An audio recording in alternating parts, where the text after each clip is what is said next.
ये मेरा तीसरा अटेम्प्ट था और मेरा इंग्लिश मीडियम था।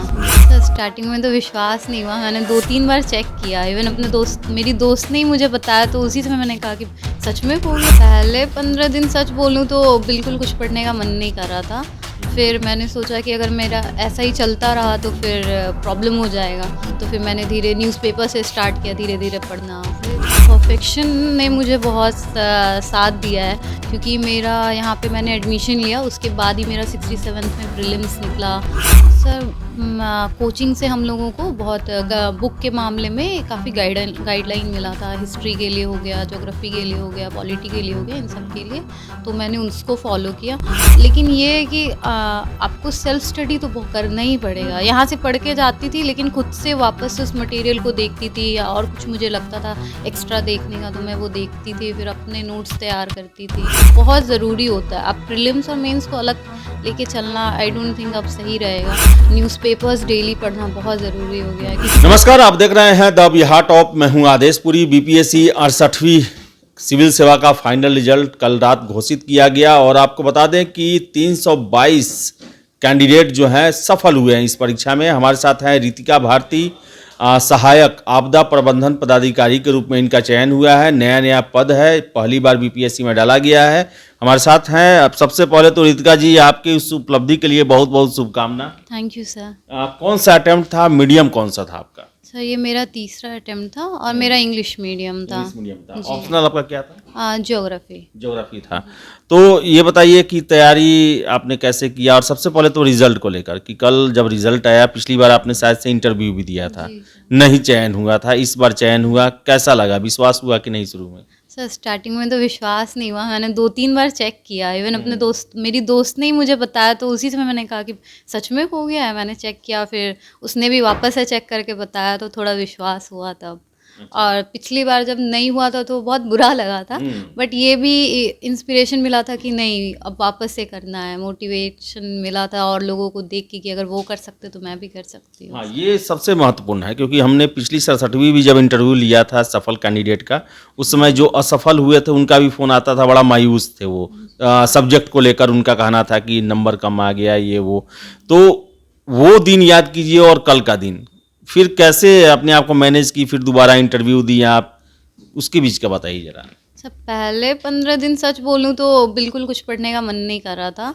फिर मैंने सोचा कि अगर मेरा ऐसा ही चलता रहा तो फिर प्रॉब्लम हो जाएगा। तो फिर मैंने न्यूज़पेपर से स्टार्ट किया धीरे-धीरे पढ़ना। फिर धीरे-धीरे मैंने स्टार्ट किया, फिर देखा कि इसका रिज़ल्ट आ गया 68 का, तो फिर मैं उसमें लग गई फिर अच्छे से। आप आज परफेक्शन IAS कोचिंग आई हुई हैं, क्या कहेंगी? यहाँ का सफ़र कितना सहायक रहा, यहाँ का पढ़ाई आपकी इस सफलता में?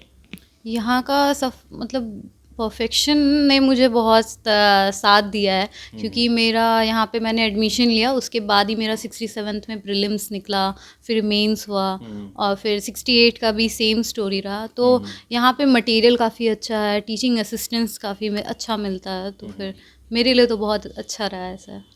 67वीं से देखा जाए तो बीपीएससी एकदम से बदल गया, सारा कुछ पीटी का, क्वेश्चन का पैटर्न, स्टाइल, टफनेस जो है ज़्यादा आ गया, निगेटिव हो गया, मेंस का बदल गया। स्ट्रेटजी क्या रहा, किन किताबों को आपने पढ़ा, कितना कोचिंग पर आप निर्भर रहीं, इन सब के बारे में ज़रा बताएं। सर कोचिंग से हम लोगों को बहुत बुक के मामले में काफ़ी गाइडलाइन मिला था। हिस्ट्री के लिए हो गया, ज्योग्राफी के लिए हो गया, पॉलिटी के लिए हो गया, इन सब के लिए तो मैंने उसको फॉलो किया।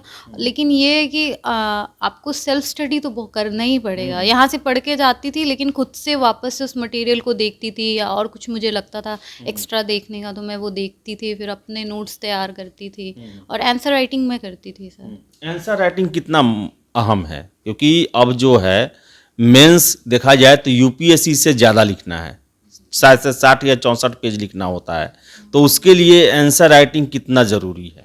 सर आंसर राइटिंग काफ़ी ज़रूरी है। मैंने 66 जब दिया था तो मेरी स्ट्रैटेजी इस तरह से नहीं थी। मैंने सोचा मैं पहले प्रीलिम्स करूँगी, उसके बाद मेंस करूँगी। तो पहले बार में तो मेरा उतना अच्छा से नहीं हो पाया, लेकिन जब मैंने 67 दिया तो उस समय भी मतलब स्टार्टिंग था तो मुझे उतना आइडिया नहीं मिला। तो उस समय मैंने देखा कि मैंने उतना प्रैक्टिस नहीं किया था आंसर राइटिंग, जिसकी वजह से मुझे कमी दिखी, नंबर कम आए।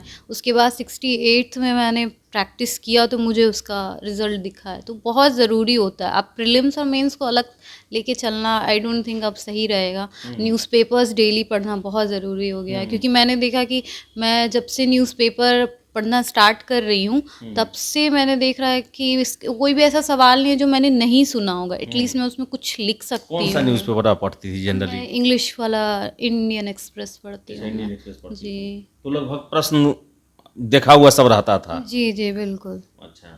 तो मुझे कोई प्रॉब्लम नहीं हुआ, एटलीस्ट करंट अफेयर्स में तो बिल्कुल भी प्रॉब्लम नहीं हुआ। आप उसके लिए न्यूज़पेपर्स तो अब बहुत मस्ट हो गया है, इवन प्रीलिम्स में भी आप देख लीजिए तो करंट वाले के लिए बहुत अच्छा है वो। आप जो परीक्षा पास की है उसमें बीपीएससी ने एक नया पेपर एस्से जोड़ा हुआ था। एस्से को लेकर क्या स्ट्रेटजी रहा, कितना अहम पेपर है, ये सही है या पहले वाला ऑप्शनल वाला ही सही था, क्या कहेंगी इसको लेकर?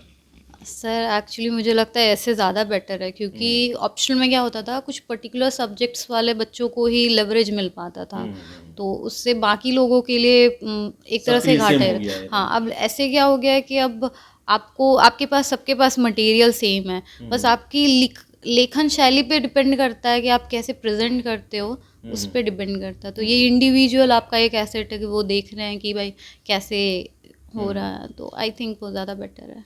और फिर स्ट्रैटेजी की बात रही तो अब मुझे तो स्टार्टिंग में बिल्कुल समझ में नहीं आया कि मैं कैसे करूँ नहीं करूँ, तो मैंने यहाँ अपनी कोचिंग में परफेक्शन में बात किया, तो उन्होंने क्लासेस लगाए थे एस्से के, तो वहाँ से सुशांता सर जो थे उन्होंने बहुत अच्छा हम लोगों को करवाया था। तो जैसे मैंने बहुत सारे बच्चों के मुंह से सुना कि उनको समझ में नहीं आ रहा था क्या लिखे कैसे लिखे, बट मुझे ऐसी कोई प्रॉब्लम नहीं फेस करना नहीं पड़ा, क्योंकि उन्होंने बहुत अच्छे से बताया था। अच्छा, इंटरव्यू कैसा रहा था? इंटरव्यू में कुछ ऐसा प्रश्न जो कि आपको एकदम आश्चर्य लगा हो कि अरे भाई इसका कैसे जवाब देंगे, इसका क्या जवाब दिया जा सकता है, ऐसा जो कि आप सोची ही न थी? नहीं, ऐसा कुछ नहीं ऐसा था। कुछ नहीं था। मेरा बहुत अच्छा था, मतलब ऐसा कुछ भी फैक्चुअल नहीं था। आपका जैसे इंडिया कनाडा से के रिलेशंस के बारे में पूछा गया था, फिर ये पूछा गया था कि अगर मेरी पोस्टिंग फ्लड प्रोन एरिया में होती तो मैं क्या कर सकती हूँ, तो बेसिकली इस टाइप के क्वेश्चंस ही पूछे गए थे। अच्छा, आगे का क्या प्लानिंग है? आगे बीपीएससी में ही लगे रहना है या यूपीएससी की तरफ भी फोकस करना है? नहीं, मैं यूपीएससी के लिए नहीं सोच रही हूँ, मुझे बिहार में ही एक्चुअली सेवा का वो क्यों यूपीएससी क्यों नहीं? उस एक्चुअली मेरा मेन फोकस बिहार ही है, इसलिए मैं यूपीएससी के लिए कभी ट्राई भी नहीं तो किया। आगे बिहार का भी देना है या इसी सर्विस में रहना है? नहीं, बिहार में 70th वाले के लिए मैं प्रिपेयर करूँगी। अच्छा, चलिए रितिका जी, आपको बहुत बहुत शुभकामना और हम आशा करेंगे कि आगे भी आपका जो मनचाहा पोस्ट जो है वो आपको मिले। Thank you sir. तो रितिका भारती थी और बता दें आपको कि रहने वाली हैं ये भागलपुर की, और इन्होंने अपने तीसरे प्रयास में कुछ दिन पहले ही अक्टूबर में ही 67वीं का फाइनल रिजल्ट आया था, उसमें इनका चयन नहीं हो पाया था, दुखी थी, लेकिन 68वीं में इन्होंने सहायक जो आपदा प्रबंधन पदाधिकारी है उसके लिए इनका चयन हुआ है। अपने कोचिंग आई है परफेक्शन IAS में, शिक्षकों से मिलने, उनको धन्यवाद करने।